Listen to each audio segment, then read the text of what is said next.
ایک حدیث شریف سنا کر حضور غوث پاک کے زمانے کا قصہ سنا رہا ہوں، سناؤں گا، کیونکہ اس میں ایک بے ادب کا ذکر ہے، اس لیے اور یہ ادب کی بات میں پہلے کر دے رہا ہوں۔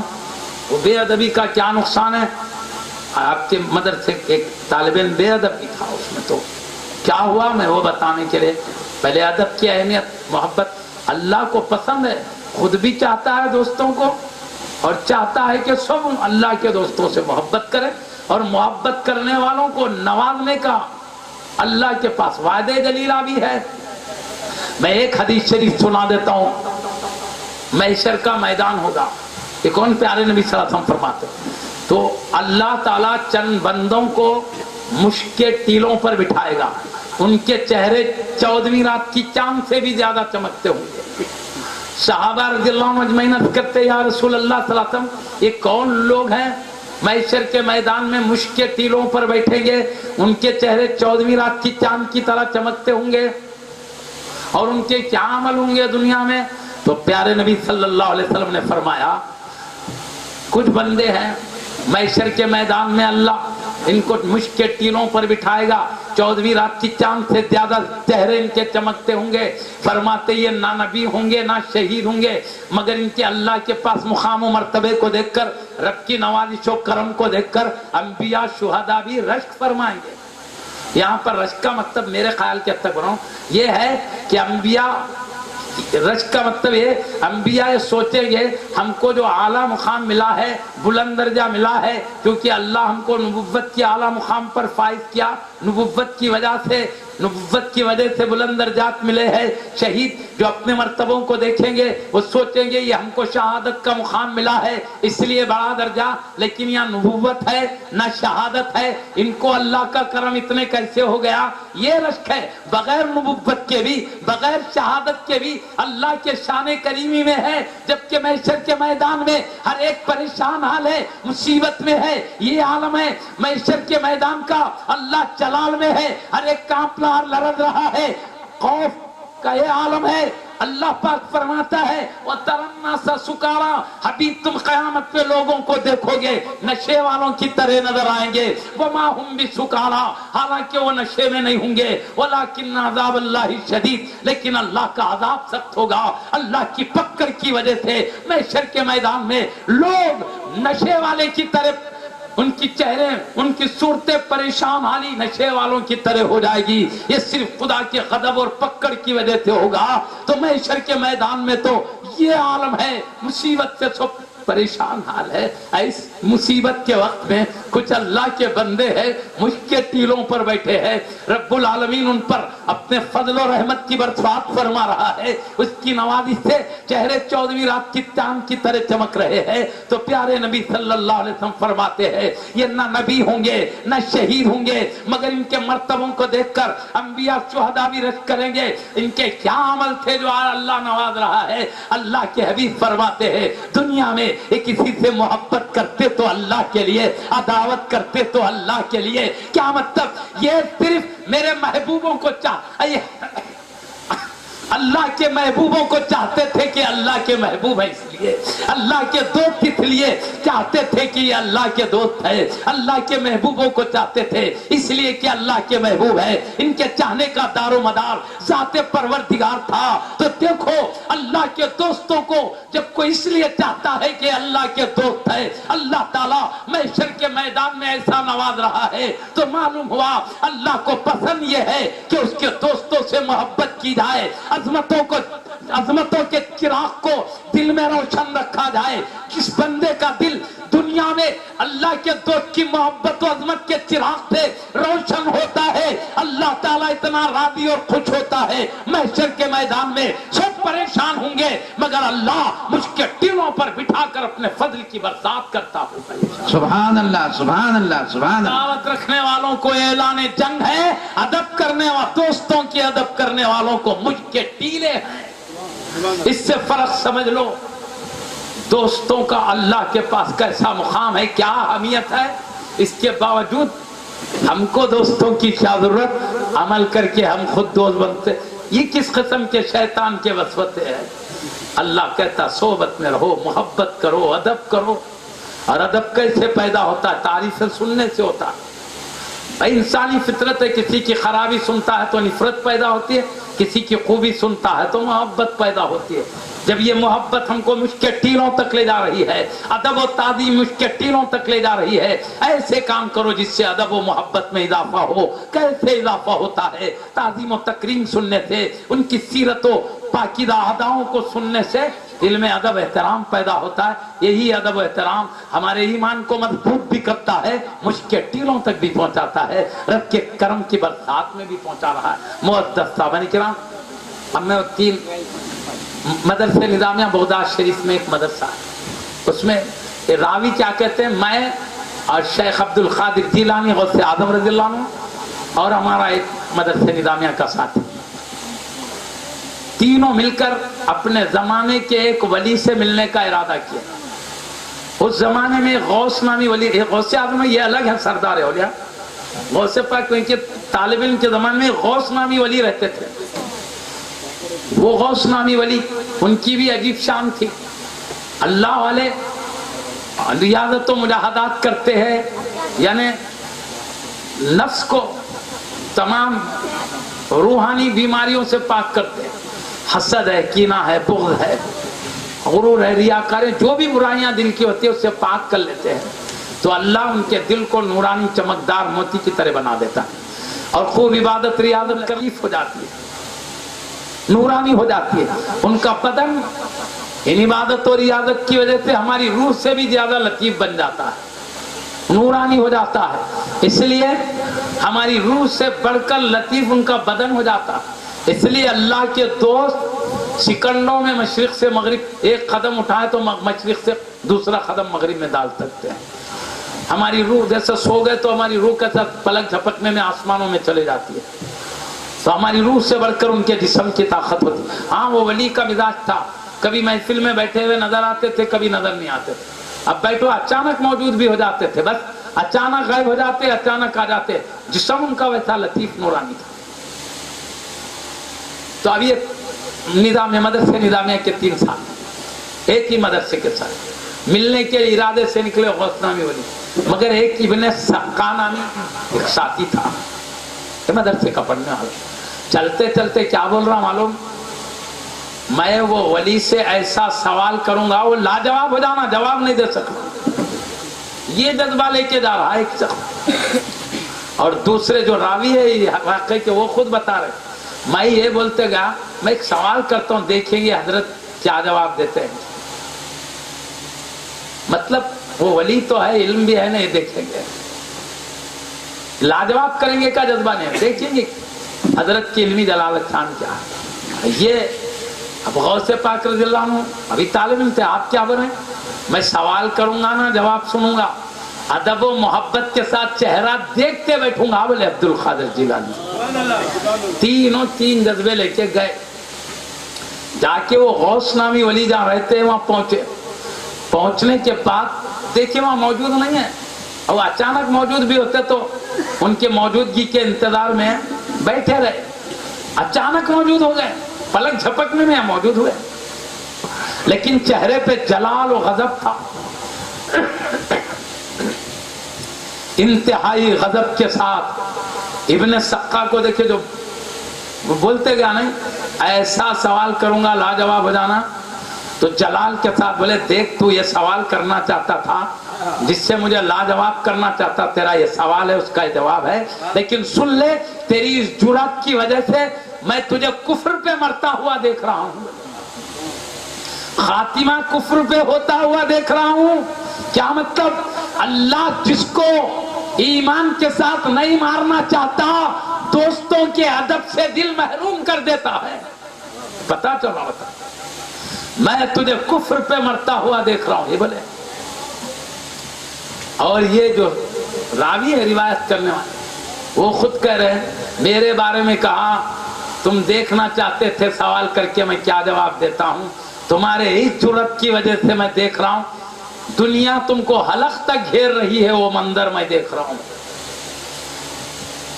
اب اس کے بعد سیدنا شیخ عبد القادر جیلانی غوث اعظم دستگیر رضی اللہ تعالیٰ عنہ کی طرف مسکراتے ہوئے چہرے سے دیکھتے ہوئے فرماتے ہیں تم چلتے ہوئے کہہ رہے تھے میں نہ سوال کروں گا نہ جواب سنوں گا، نہ لاجواب کرنے کا جذبہ ہے نہ امتحان، صرف چہرے شریف کو دیکھنے کا ارادہ کرتے کر رہے تھے۔ تمہارے اس ادب کی وجہ سے میں دیکھ رہا ہوں ایک وقت آئے گا بغداد شریف کی جامع مسجد کے منبر پر بیٹھ کر اللہ کے الہام سے یہ اعلان کرو گے قدمی ہاذی علی رقبتی کل ولی اللہ، میرے یہ نورانی قدم ہر ولی کے کاندھے پر ہے، میں تمہارے ان ادب کی وجہ سے سارے ولیوں کی سیادت و امامت تمہارے ہاتھ میں دیکھ رہا ہوں۔ دیکھ رہے اللہ بڑا مقام دینا چاہتا ہے تو دوستوں کا اعلیٰ درجے کا ادب دے دیتا ہے، اور جس کو محروم کرنا ہے تو سب سے پہلے دوستوں کا ادب سینے سے نکال لیتا ہے۔ سمجھ گئے بات کو؟ اب کسی کو اللہ کے دوستوں کا ادب پسند نہیں ہے یا بے ادبی کا مزاج ہے، اپنے آنے والے انجام پہ غور کرے، اپنے ہاتھوں سے اپنے پیروں پر کلاڑی مت مار لے۔ اللہ دوستوں سے عداوت کرنے والوں کو اعلان جنگ کیا ہے، مرتے وقت شیطان ایڑی چوٹی کا زور لگاتا ہے، اور اس وقت اللہ کی عنایت حبیب کے صدقے میں جس پر ہوتی ہے اللہ کی مدد ہی کی وجہ سے شیطان کے شر سے بچتا ہوا ایمان سلامت لے جاتا ہے، لیکن جس کے ساتھ رب العالمین کی نگاہ کرم نہیں ہوتی شیطان جال میں پھنسا لیتا ہے، وسوسے ڈال کر مرتے وقت کفر کی حالت میں اس کا خاتمہ ہو جاتا ہے، شیطان بھٹکا کے بری موت کر دیتا ہے۔ اور اللہ تعالیٰ اپنے دوستوں سے عداوت کرنے والوں کو جنگ کا اعلان کیا، اس لیے موت کے وقت مدد نہیں ہوتی، اللہ تو غضب میں ہے، میرے دوست سے دشمنی کرنا، اعلان جنگ کرنے والا مدد کیسے کرے گا؟ برخلاف اس کے ادب کرنے والوں پر رب العالمین کی نواز، محشر میں وہ نوازش میں سنایا تو سکرات کے وقت بھی ایسی عطا ہوگی، حبیب کے صدقے میں شیطان کے وسوسوں سے بچا لے گا، ایمان کے ساتھ زندہ تھا ایمان کے ساتھ مرے گا۔ یہ بات اللہ والے فرماتے، غالباً حضرت قبلہ نے بھی ارشاد فرما میرے ذہن میں، تو بہرحال یہ بات بالکل برحق ہے، اپنی صحیح موت کے لیے اللہ کے دوستوں کا احترام سلامت رکھنا چاہیے۔ اگر کسی وجہ سے کم ہو گیا تو ادب پیدا کرنے کی، ادب حاصل کرنے کی کوشش کرنا چاہیے تاکہ ہماری حالت مرتے وقت تباہی کی طرف لے جانے والی نہ ہو۔ معزز سامعین کرام، اب حضرت فرماتے راوی وہ غوث نامی ولی نے جیسا کہا تھا وہی حال ہمارا ہوا۔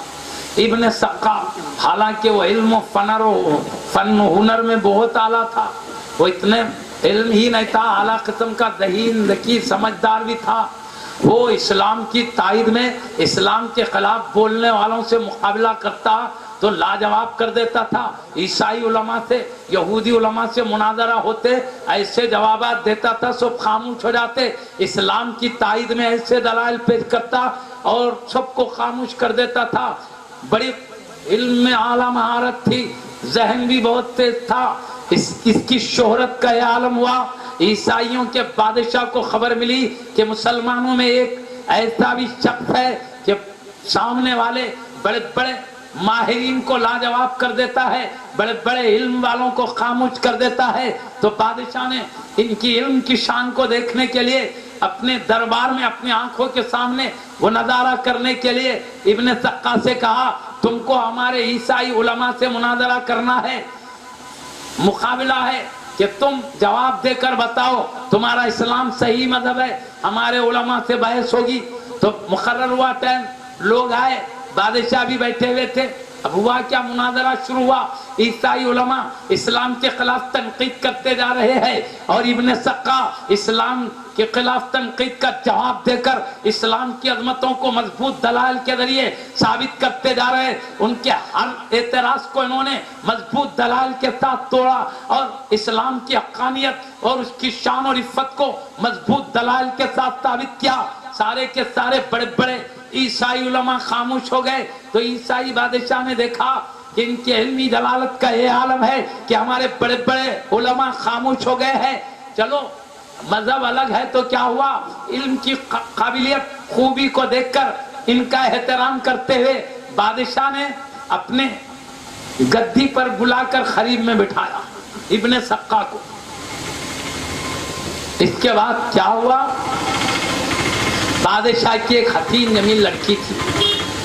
بادشاہ نے اس لڑکی کی طرف اشارہ کر کے کہا میں چاہتا ہوں کہ یہ لڑکی آپ سے نکاح میں دے دوں. دل میں اس لڑکی کی محبت آ گئی ابن سقا کے.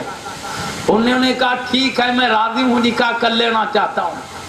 تو بادشاہ نے کہا نہیں، بے شرط کے نکاح نہیں ہوگا، ایک شرط پورا کرنا ہوگا. کہا وہ کیا شرط؟ تو کہا تم کو خنزیر کھانا پڑے گا، شراب پینا پڑے گا، اسلام کے خلاف بولنا پڑے گا. یہ سب کرتے ہو تو میں شادی کرنے تیار ہوں. دل میں محبت پیدا ہو گئی تھی، اس لیے ابن سقا کا ٹھیک ہے تم جو بولتے ہو وہ شرط قبول ہے. پورے شرائط کے ساتھ انہوں نے نکاح کیا. اس کے بعد کیا ہوا؟ اب تک اسلام کی عظمتوں کو بیان کرنے والا اب اسلام کے خلاف شروع کیا، اسلام کی عظمتوں کو نیست و نابود کرنے لگا، اسلام کے خلاف بولنے لگا. یہی حال ہوا جب موت کا وقت قریب آیا تو اسلام کے خلاف بولتے بولتے موت ہوئی. ایک زمانے میں اتنا اعلیٰ درجے کا علم والا تھا، فن و ہنر والا، سمجھ و عقل والا تھا، اسلام کی عظمتوں کو ثابت کرنے میں بڑے بڑے مقابل کے ماہرین کو لاجواب کرنے والا، لیکن مرتے وقت کفر پہ مر رہا ہے. وجہ کیا ہے؟ اس بے ادبی کی وجہ سے. ایک ولی کا دل میں ادب نہیں ہے، لاجواب کرنے کا جذبہ رکھا تو اللہ تعالیٰ اس کی توفیق چھین لیا. مرتے وقت رب العالمین کی نظر کرم نہیں ہے، یہ بے ادبی کا انجام ہے. اتنی قابلیتوں کے باوجود موت کفر پہ ہو رہی ہے. سمجھے؟ بے ادبی کا انجام یہ ہوا. مستند کتابوں میں لکھی ہوئی بات بتاؤں میں، اور خود یہ راوی کہتے ہیں، نام ذہن سے نکل گیا اس لیے نام نہیں لے رہا ہوں، نام آج تو بولوں گا میں. اب یہ خود راوی کیا کہتے ہیں معلوم؟ انہوں نے مجھے کہا تھا میں تمہاری جرأت کی وجہ سے دیکھ رہا ہوں، حلق تک دنیا گھیر رہی ہے، وہی حال میرا ہوا. میری قابلیت، میری لیاقت کو دیکھ کر بادشاہ نے مجھے ایک علاقے کا ذمہ دار بنا کے بھیجا.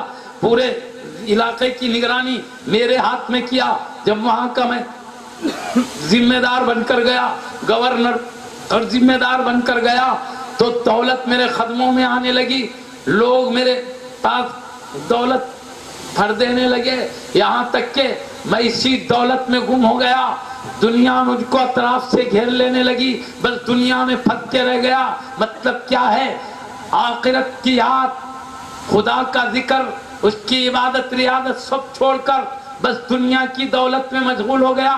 میرا وہی حال ہوا جو اللہ کے دوست نے کہا تھا، شرعی احکامات پر عمل چھوڑ کر بس دنیاوی محبت میں گم ہو گیا. جیسے آپ نے کہا تھا اطراف سے مجھے دنیا نے گھیر لیا، میرا یہ حشر ہوا. ابھی مجھے سیدی عبد القادر جیلانی غوث پاک رضی اللہ عنہ کا حال دیکھنا ہے. انہوں نے کہا میں نے اپنے سقا کا بھی حال دیکھ لیا، میرا بھی حشر دیکھ لیا، اب ہمیں انتظار ہے سیدی عبد القادر جیلانی رضی اللہ عنہ کی شان کے دیکھنے کا، جو ولی نے آپ کی بشارت دی تھی. چنانچہ یہ فرمانے کے بعد کچھ وقت گزرا، اس کے بعد وہ وقت آیا جبکہ اللہ تعالیٰ حضور غوث پاک رضی اللہ عنہ کو سارے ولیوں کا امام و سلطان بنا کر الہام کے ذریعے اشارہ کیا، عبد القادر جیلانی میں نے جو مقام دیا ہے اعلان کر دو.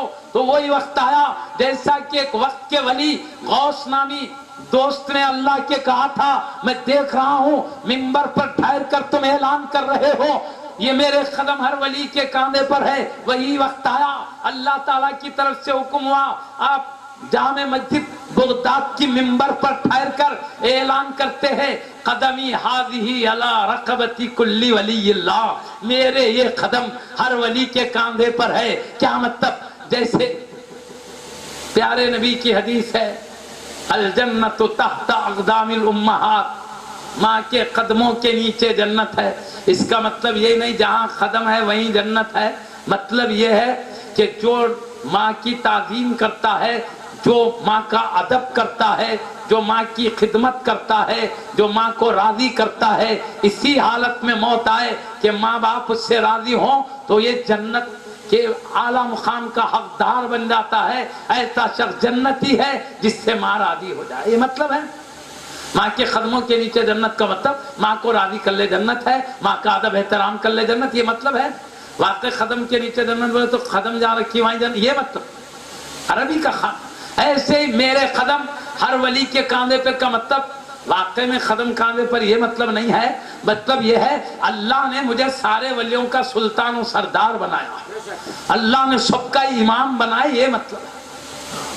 تو جیسے ہی آپ نے منبر پر اعلان کیا، تقریباً اس مسجد میں اس وقت 50 کے کم و بیش بڑے بڑے درجے کے اولیاء بیٹھے ہوئے تھے، سب نے آپ کی آواز کو سنا، ہر ولی اپنی اپنی گردنوں کو خم کرتے ہوئے کہا صدقتا یا سیدی، میرے سردار آپ سچ کہتے، آپ کے قدم مبارک میرے کاندھے پر، ہر ولی نے یہی کہا، مطلب آپ ہمارے سردار ہیں، آپ ہمارے امام ہیں، آپ ہمارے آقا ہیں، ہم غلام ہیں، آپ سردار ہیں، سب نے اعلان کیا۔ یہی نہیں، پوری دنیا میں جتنے بھی ولی جہاں رہتے تھے، سیرت کی مستند کتابوں میں لکھا ہے ہر ولی نے حضور غوث اعظم دستگیر رضی اللہ تعالیٰ عنہ کی آواز مبارک کو سنا، ہر ولی اپنے اپنے مقام پر گردنیں خم کرتے ہوئے یہی کہہ رہے تھے صدقتا یا سیدی، میرے سردار آپ سچ کہتے ہیں، آپ کے قدم مبارک میرے کانوں پر ہے۔ بعض مقرب بندوں کے بارے میں یہاں تک بھی لکھا ہے، بعض عظیم المرتبت ہستیوں نے تو اپنے سر انور کو زمین کے قریب تک جھکاتے ہوئے کہا یا سیدی، میرے کاندھے پر ہی نہیں، میرے آنکھوں میرے سر پر بھی آپ کے قدم مبارک ہے۔ سبحان اللہ، سبحان اللہ، سبحان اللہ۔ اور یہ بھی سیرت کی کتابوں میں لکھا ہے، مسجد میں جو بڑے بڑے درجے کے اولیاء تھے، ان میں سب سے بڑے مرتبے کے ایک ولی تھے، وہ تو اپنے مقام سے اٹھ گئے، اٹھ کر سیدھا منبر شریف کی طرف چلے گئے، منبر کے پاس جا کر صرف یہی نہیں کہا میرے کاندھوں پر آپ کے قدم مبارک، بلکہ منبر کے قریب جا کر قدموں کو لے کر کاندھے پہ رکھ کے کہتے ہیں صدقتا یا سیدی، یا سیدی آپ سچ کہتے، آپ کے قدم مبارک میرے کاندھوں پر واقع قدم لے کے سبحان اللہ، سبحان اللہ، نعرہ تکبیر، نعرہ رسالت، اللہ نعرہ غوث۔ اللہ کے دوستوں نے آپ کے حکم پر سب گردن جھکا لیے۔ اب میں ایک بات آپ سے عرض کرتا ہوں، میں نے جتنے بزرگوں کی باتیں، بڑے درجے کے اس زمانے کے بزرگوں کی بات، یہ آپ کا وصال شریف کب ہوا؟ 560 ہجری۔ اب دیکھیے کون سی ہجری ہے، 1400 سال گزر گئے ہیں۔ اس زمانے کے اولیاء کرام کی کلمات کو بات کے سب بڑے علماء نے کیا کہا؟ شیخ عبد القادر جیلانی غوث اعظم رضی اللہ عنہ نے یہ سرداری کا اعلان کیا تو اپنے نفس کی خواہش سے نہیں کیا، اللہ کے الہامی طور پر حکم دینے سے کیا۔ سمجھے؟ یہ میں اس لیے عرض کر رہا ہوں بزرگوں کا ارشاد، معاملہ بہت نازک ہے۔ کوئی بولے غوث پاک اپنا بڑائی آپ کرے بولے تو چلے جاتا، ہاتھوں ہاتھ چلے جاتا ہوں۔ ایک عام ولی کی شان میں بے ادبی کرے تو بری موت ہوتی، ولیوں کے سلطان کی شان میں بے ادبی کرے تو کیا ہوگا؟ اس سے بچانے کے لیے کہہ رہا ہوں، یہ برے وصف سے آنے مت دو، پہلے ہی کٹا باندھ رہا ہوں۔ آپ کو خواہش نہیں ہے بڑائی کی، ان کی خواہش ہر ولی کی یہ رہتی ہے مجھ سے میرا رب راضی ہو جائے، میرے رب کا قرب مل جائے، اس کے علاوہ کوئی مقصد ہی نہیں رہتا۔ یہ اللہ کے حکم سے آپ بتا رہے ہیں، ورنہ ایک عام ولی یہ نہیں چاہتے تو ولیوں کے سلطان کب چاہیں گے؟ بڑائی ان کے جذبے میں رہتی نہیں، اللہ کا الہام۔ وصفت سے آنے مت دو، اس لیے میں پورے بزرگوں نے کیا کہا وہ بات علماء وہی کہہ رہے ہیں، بزرگان دین طریقت شریعت کے سب بات ایک ہی کرتے ہیں، اللہ کے الہام سے آپ نے کہا۔ اور جیسے اللہ کی طرف سے نبی کے دل میں بات ڈالی جانا حق ہے، ولی کے دل میں بھی بات ڈالی جانا حق ہے۔ نبی کو اللہ جو بات ڈالتا ہے ہماری زبان میں اس کو وحی کہتے ہیں، ولی کے دل میں جو بات ڈالتا ہے ہم اس کو الہام کہتے ہیں۔ میں ایک قرآن کی مثال بھی دیتا ہوں، جو مانتے ہیں مانتے بس کچھ شک آتا، اللہ ولیوں کو بھی بات ڈالتا ہے کیسے وہ کیسے، دل میں خیالات نہیں آنا، اس لیے قرآن کی آیت پڑھ دیتا ہوں، سن لیجئے۔ موسیٰ علیہ السلام فرعون کے زمانے کے ہیں،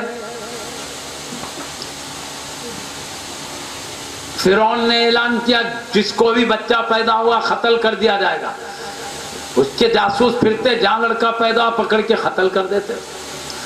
ایسی زمانے میں حضرت موسیٰ علیہ السلام پیدا ہوئے، آپ کی امی پریشان ہو گئے میرا بیٹا بھی قتل ہو جائے گا، تو ایک لکڑی کا صندوق بنا، اس میں ہوا کے سب رستے بنا کر اس میں رکھ دیے، رکھ کے دریا میں ڈال دیے تاکہ قتل سے بچائے، اللہ پہ بھروسہ کر کے چھوڑ دیا۔ لیکن وہ صندوق کدھر جا رہا؟ سیدھا وہ دریا فرعون کے محل سے گزرتا تھا. وہ گیا بھی تو صندوق کدھر جا رہا؟ فرعون کے محل کی طرف چلے جا رہا. آپ ڈرنے لگے، جو قتل کرتا ہے اسی کی طرف جا رہا ہے صندوق. پریشان ہو گئے. تو اللہ پاک قرآن میں فرماتا ہے وَأَوْحَيْنَا إِلَىٰ أُمِّ مُوسَىٰ، ہم نے موسیٰ کی ماں کے دل میں بات ڈالا. اصطلاح میں یہ لوگ طور پہ وہی کہتے ہیں، خفیہ طور پہ بات ڈالنا. ہماری اصطلاح میں اسی وہی کو ولی کی طرف ہے تو الہام بولتے سمجھو.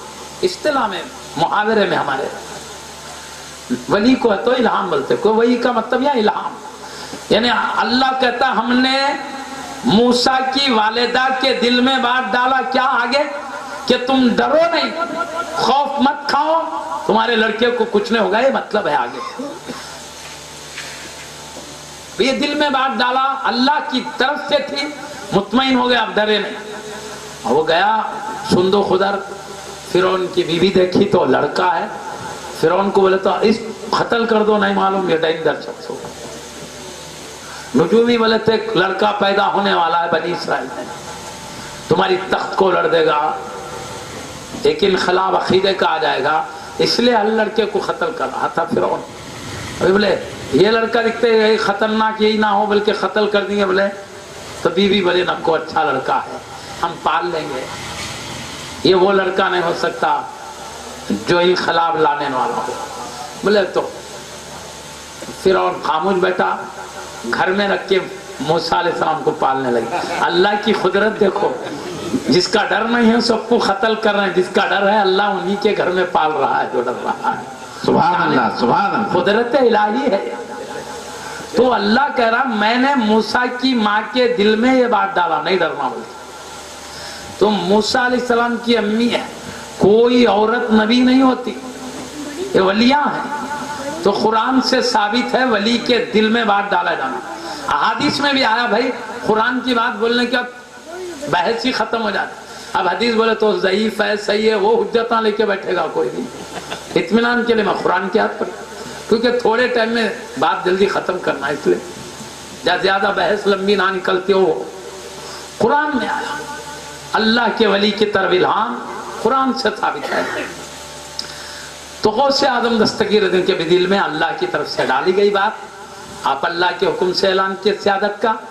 اس زمانے کے بڑے شیخ الشیخ حجات نامی بڑے بزرگ ہیں، وہ فرماتے ہیں جس وقت آپ نے اعلان کیا سارے ولیوں نے اپنے گردنوں کو جھکا. اس وقت کیا ہوا بولو؟ پورے ولی گردن جھکائے. سیرت میں لکھا سوائے اصفہان علاقے کے ایک ولی، وہ بڑے درجے کے ولی تھے، وہ گردن نہیں جھکائے. وہ بولے میں خود بڑے درجے کا ولی، میں کسی ولی کے سامنے گردن جھکاؤں؟ بولے نہیں جھکائے. نہیں جھکائے تو کیا ہوا؟ لمبا قصہ ہے، میں قصے کی طرف نہیں جاتا. شارٹ فارم یہ کہ ان کی ولایت سلب ہو گئی.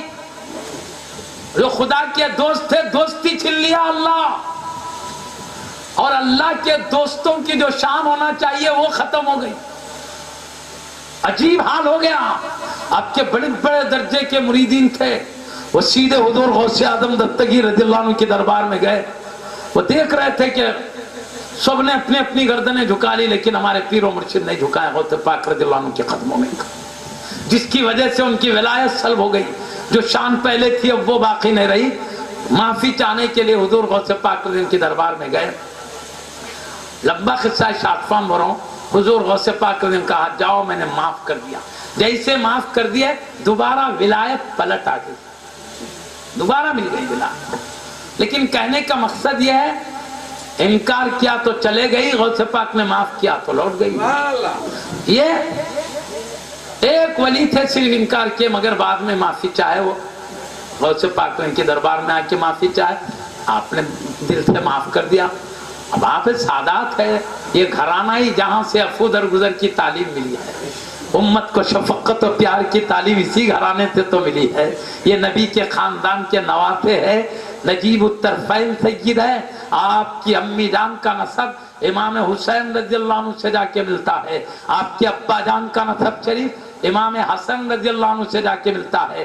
امی جان کا نسب حسین رضی اللہ عنہ سے ابا جان کا حاتم نجیب الطرفین نے دونوں سلسلے شرف والے سلسلے، اللہ کے نبی کے خاندان سے تعلق ہے، اسی گھرانے سے تو تمام پاکیزہ اوصاف کا درس ملا ہے، ابو درگزر کی تعلیم ملی ہے، امت پہ شفقت و پیار کا سلیقہ ملا ہے، تو جس گھرانے سے یہ تعلیم ملی ہے اس گھرانے سے ابو درگزر شفقت و پیار رحمت و کرم نہیں تو اور کیا نہیں۔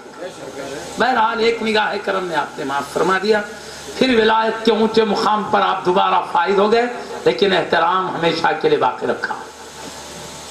ہمیں عرض کرا تھا شیخ حیات رضی اللہ عنہ نامی ایک ولی تھے بہت بڑے، آپ فرماتے ہیں جس وقت غوث پاک رضی اللہ عنہ نے اعلان کیا میرے یہ قدم ہر ولی کے کاندھے پر ہے، سارے ولیوں نے کاندھوں میں اپنے اپنے گردنوں کو جھکا لیا، کہا صدقتا یا سیدی، تو یہ اقرار کرنے والے غوث پاک رضی اللہ عنہ کی سیادت کو تسلیم کرتے ہوئے اپنی گردنوں کو ادب سے جھکانے والے کوئی بھی محروم نہیں رہے، بلکہ آپ کا ارشاد ہے ہم ہمیشہ پہلے سے ہی آپ کے فیضان سے مالا مال ہوتے آ رہے تھے۔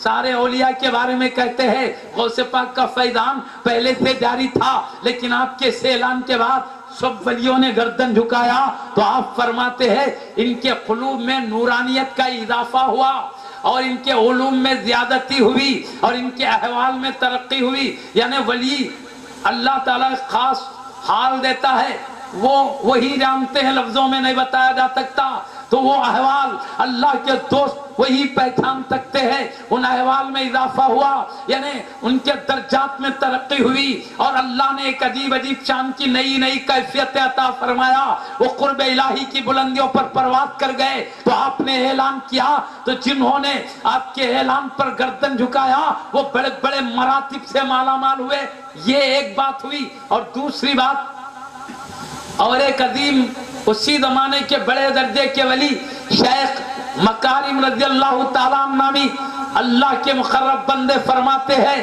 اللہ تعالیٰ نے سارا عالم میرے نگاہوں کے سامنے ظاہر فرما دیا۔ جب حضور غوث پاک رضی اللہ عنہ یہ فرما رہے تھے میرے قدم ہر ولی کے کاندھے پر ہے، سارا منظر اللہ نے میرے آنکھوں کے سامنے کھول دیا، تو میں دیکھ رہا ہوں سارے اولیاء کرام گردنیں جھکا رہے ہیں اور ہر ولی کو مشاہدہ کرایا گیا۔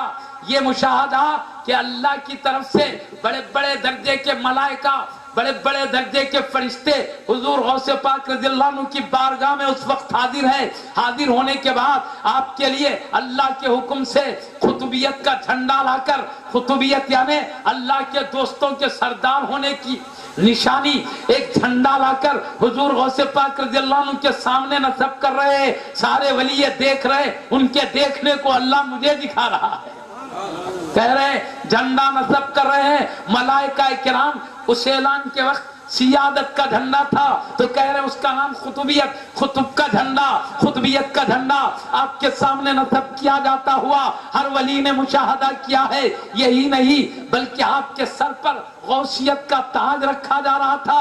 اللہ کے حکم سے فرشتے حبیب پاک کی بارگاہ سے لا کر آپ کے سر پر غوثیت کا تاج پہنا رہے تھے اور آپ کے جسم انور پر تصرفات عامہ کا خلعت پہنایا جا رہا تھا۔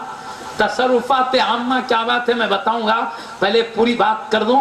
تصرفات دونوں علوم کے اعلیٰ مقامات سے سرفراز فرمایا اللہ نے، اور تصرفات عامہ کے خلعت سے مراد لوگوں میں تصرف کرنا، یعنی مثال کے طور پر ابھی ہم نے اپنے باصفا عظیم المرتبت ہستی سے سنا ہے کہ آپ چوری کی نیت سے آنے والوں پہ نظر کر دیے تو خطبیت دے کے بھیج دیتے، یہ تصرف کہتے ہیں۔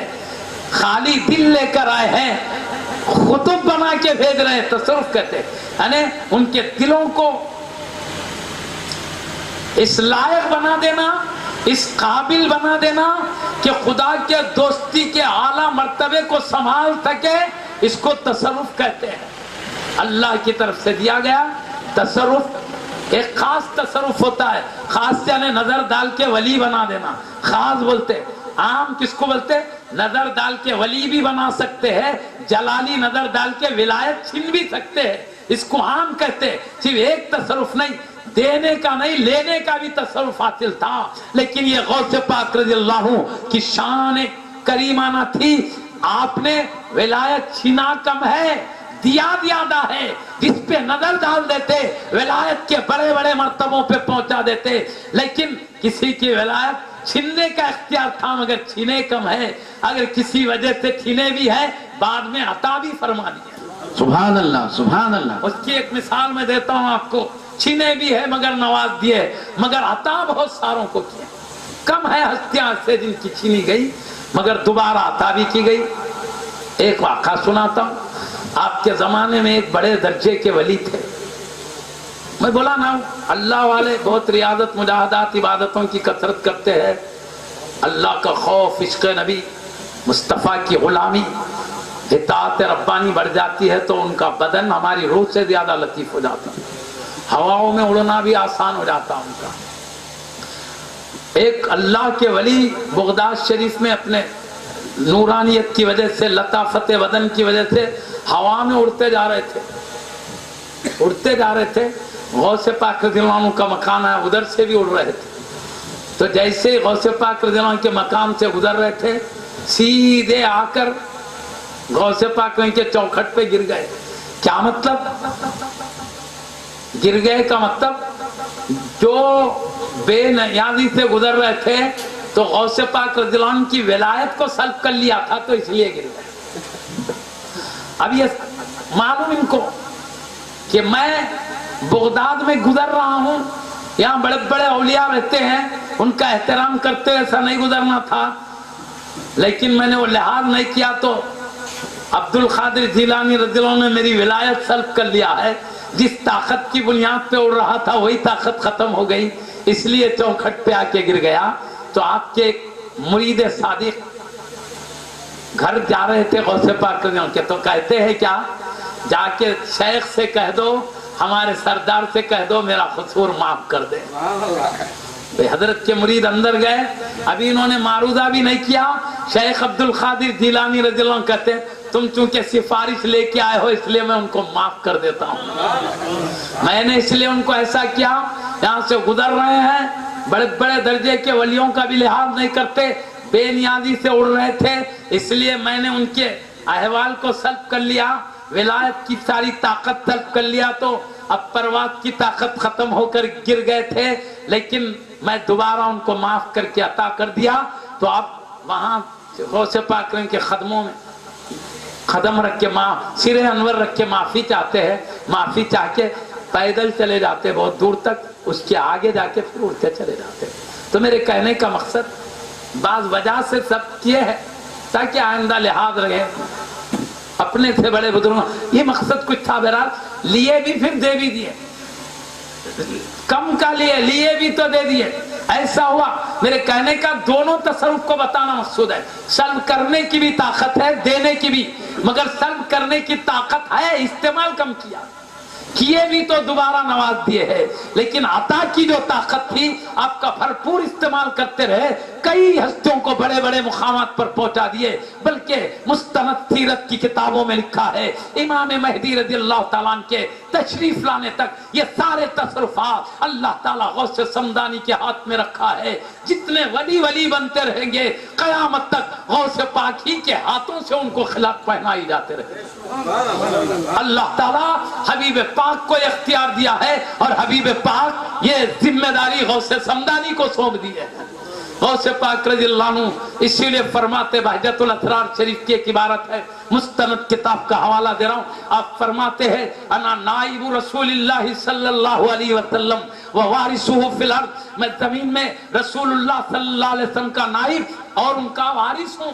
وارث بھی نائب بھی فرمائے اسی وجہ سے کہ غوث پاک رضی اللہ تعالیٰ عنہ کو حبیب پاک نے یہ اختیارات دے دیے ہیں. غوث پاک رضی اللہ عنہ جس کے لیے دستخط کر دیتے ہیں ان کو بڑے مراتب مل جایا کرتے ہیں. معزز صاحب نے کرام، یہ میں نے وہ کہتے کہتے کہا تھا، بات ٹائم ہو رہا ہے، میں ایک واقعہ قصہ سنا کے بات کر دیتا ہوں. میں یہ کہہ رہا تھا دیکھو انہوں نے ادب کیا تو ولی نے کیا کیا، بڑے درجے پہ جانے والے، تبھی تو اللہ ادب دیا ہے. ابن سقا کا وہ حال بے ادبی کی وجہ سے. تو ہم اپنی زندگی کے اپنے ذمہ دار ہم ہیں. آنے والی دنیا برا کرے بھی تو اللہ کچھ نہیں کرتا. یہاں اچھائی برائی کا اجر اچھا کرے تو ملنے والا نہیں ہے، برا کرے تو سزا ہونے والی ہے۔ دنیا میں اللہ ہر ایک کو نواز رہا ہے برابر طور پر، لیکن ہماری خرابی کا انجام مرنے کے بعد سے شروع ہوتا ہے۔ یہ ڈھیل کی جگہ پکڑ کی نہیں، وہ پکڑ کی جگہ بچ کے بھاگ نہیں سکتے۔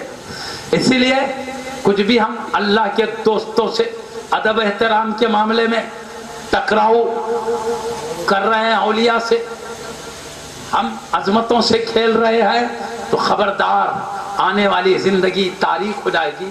اپنی فکر آپ کرو، بھٹکانے والے کل بچانے نہیں آتے، وہ خود پریشان حال رہیں گے۔ بھٹکنا آسان ہے، مصیبت آئے تو بچ کے نکلنا مشکل ہے۔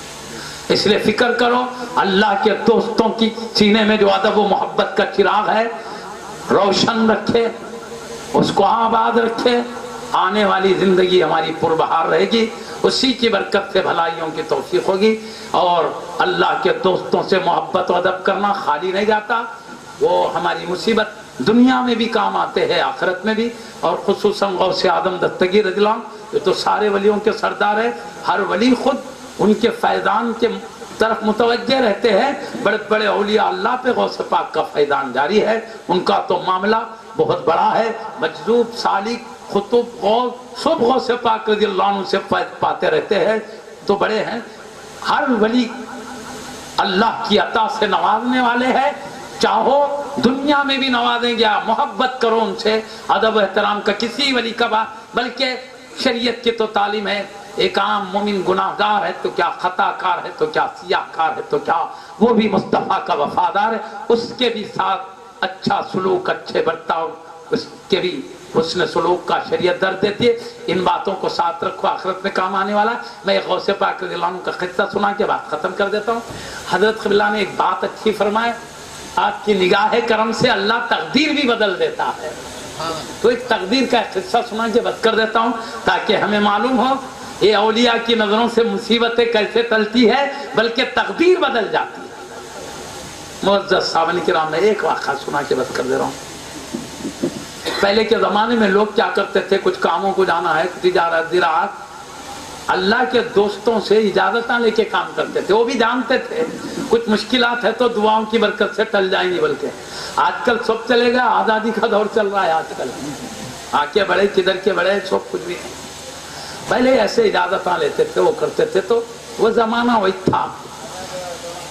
حضور غوث پاک رضی اللہ عنہ کا زمانہ ہے، ایک صاحب تجارت کو گئے، اس زمانے کے بڑے ولی کے پاس گئے، حضرت میں تجارت کو جا رہا ہوں، دعا کیجئے سلامتی سے جا کے سلامتی سے آؤں، میرے تجارت میں بھی نفع ہو۔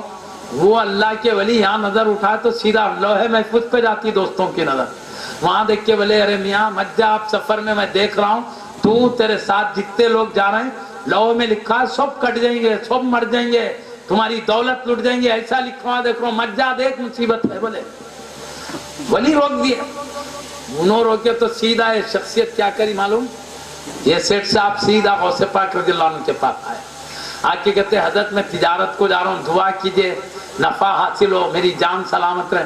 اب غوث پاک کو کیا نہیں معلوم، یہاں رہ کے لوہے محفوظ کو دیکھنے والے ابھی ولی کنے گئے، روکے بلکہ نہیں معلوم، غوث پاک کو معلوم، ولی روکے پھر بھی رکنا نہیں چاہتے ہیں، اب جانے کا جذبہ ہی ہے، ایک ولی بول دے رک جانا تھا، نہیں رکتے ہیں، اب جانے کا جذبہ ہی ہے۔ تو اب غوث پاک کو معلوم اللہ اتنا چاہتا ہے میرے کو، میں دعا کروں تو تقدیر بدل دیتا ہے، اس لیے اللہ پہ بھروسہ کر کے بولے جا، نفع خوب آئیں گا تیرے کو، تیری جان سلامت آئیں گی، جا بول دیا ہوگا۔ اب خوشی سے گیا، غوث پاک کی اجازت دے دی، بلکہ وہ شخصیت وہ سیٹ صاحب چلے گئے۔ جانے کے بعد 2 تھیلی بار اشرفی نفع میں ملے ان کو تجارت میں۔ ایک مرتبہ کیا کرے، وہ حمام میں گئے نہانے کے واسطے، اشرفیاں ایک محراب میں رکھے، نہائے نہا کے اچانک نکل گئے، اشرفیوں کی تھیلی لینا بھول گئے ہوگا، وہ تھیلیاں وہیں ہیں، انہوں نکل گئے، کیا کیا کام آتے کرے، مسجد کو آئے، نماز پڑھے۔ اب ایک دم نماز پڑھ کے بیٹھے، خیال آیا میرے اشرفیاں کہاں ہیں، یاد ہی نہیں آ رہا، وہ حمام میں ایسے یاد نہیں آ رہا، کدھر گئے کیا ہے، سوچتے بولے میں اتنی محنت کر کے کمایا، اتنی دور سے آیا، تکلیفیں برداشت کیا، آخر وہ کدھر چلے گئے، غم ہوا بہت بڑا۔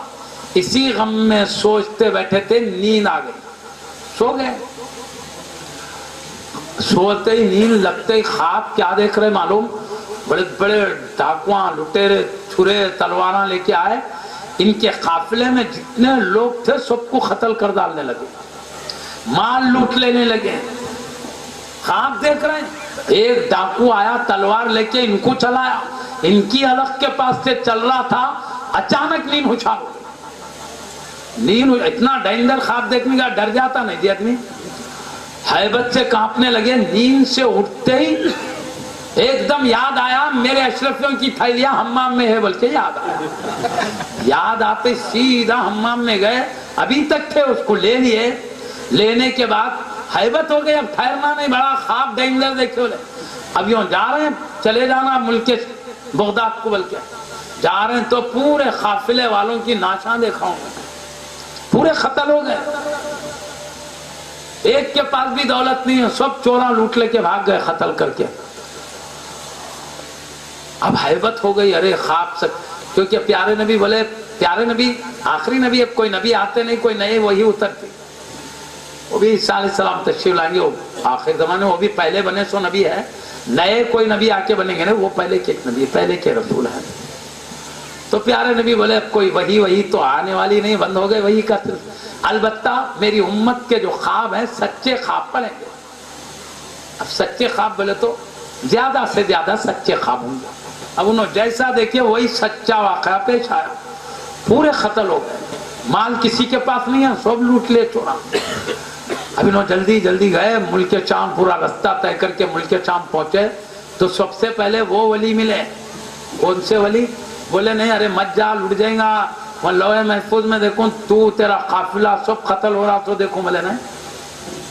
وہ ولی ملے تو انہوں قصہ سناتے بیٹھے تھے، تو ولی بولے میرے کو قصہ مت سناؤ، تو لٹ جانے والا تھا، شیخ عبد القادر جیلانی رنگ کے دعا کی برکت سے سلامت آیا، پہلے جا ان کو سنا جا قصہ۔ بولے یہ گئے غوث اعظم دستگیر رضی اللہ عنہ کی دربار میں، جانے کے بعد غوث پاک نے سے سارا قصہ سنایا، خواب سنایا، وہ سارا ماجرا سنایا۔ تو غوث پاک رضی اللہ عنہ نے کہا ولی نے روکا تھا تو نے جھوٹ سمجھا، انہوں نے لوح محفوظ کو دیکھ کر سنایا تھا فیصلہ، لوح محفوظ میں جیسے پورے تیرے ساتھیاں ختم ہو گئے، تیرا بھی قتل لکھا ہوا تھا اور تیری دولت بھی لٹنا لکھا ہوا تھا، لیکن میں نے تجھے اجازت دیا میرے رب پہ بھروسہ کر کے، اللہ سے میں نے 70 مرتبہ تیرے لیے دعا کیا ہے، تو اللہ نے تیری دولت کو لٹنا جو لکھا ہوا تھا، لٹنا میٹ کر بھولنا بنا دیا گیا ہوں، بھولے گا بلکہ بنا دیا، لٹے گا کچھ مٹا کے، اور تیری قتل بیداری میں تلوار چلنا لکھا ہوا تھا، تو وہ میٹ کر خواب میں تلوار چلے گا سے بدل دی اس کو، تو دیکھا بھول گیا، جتنی دیر تک وہ مٹ کے بھولنا لکھا ہوتا اس لیے تجھے بھول ہو گئی، اور جو خواب میں تلوار دیکھا وہ مٹ گیا، وہاں پر بیداری میں چلنے کی تھی، میری دعا سے اللہ نے بیداری میں تلوار چلنے کی بجائے نیند میں چلنا کر دیا، وہ نیند میں جو دیکھا بھلا اسی پہ ٹل گئی تیری، یہ صرف میری دعا کی وجہ سے اللہ نے تیری تقدیر کو بدل کے تجھے بچا دیا ہے۔ اس طرح اللہ کے دوست جب دعا کرتے ہیں تو اللہ اس طرح مصیبتوں کو ٹال دیتا ہے۔